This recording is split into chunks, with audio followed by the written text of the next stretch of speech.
আমি কিংবদন্তির কথা বলছি, আমি আমার পূর্বপুরুষের কথা বলছি। তার করতলে পলিমাটির সৌরভ ছিল, তার পিঠে রক্ত জবার মতো ক্ষত ছিল। তিনি অতিক্রান্ত পাহাড়ের কথা বলতেন, অরণ্য এবং সাপদের কথা বলতেন, পতিত জমি আবাদের কথা বলতেন। তিনি কবি এবং কবিতার কথা বলতেন।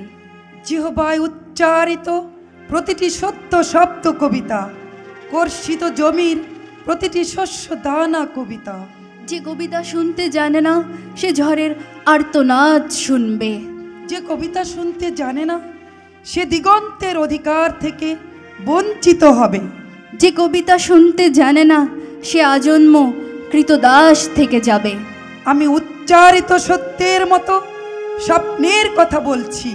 উনুনের আগুনে আলোকিত একটি উজ্জ্বল জানালার কথা বলছি। আমি আমার মায়ের কথা বলছি। তিনি বলতেন, প্রবহমান নদী যে সাঁতার জানে না তাকেও ভাসিয়ে রাখে। যে কবিতা শুনতে জানে না সে নদীতে ভাসতে পারে না। যে কবিতা শুনতে জানে না সে মাছের সঙ্গে খেলা করতে পারে না। যে কবিতা শুনতে জানে না সে মায়ের কোলে শুয়ে গল্প শুনতে পারে না। আমি কিংবদন্তির কথা বলছি, আমি আমার পূর্বপুরুষের কথা বলছি।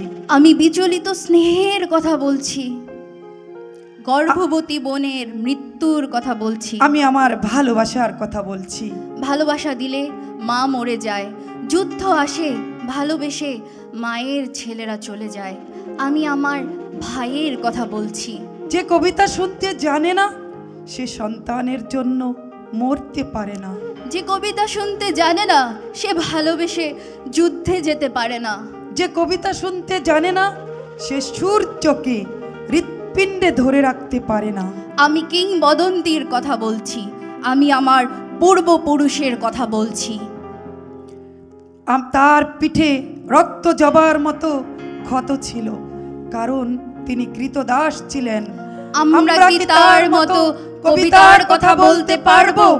আমরা কি তার মতো স্বাধীনতার কথা বলতে পারবো?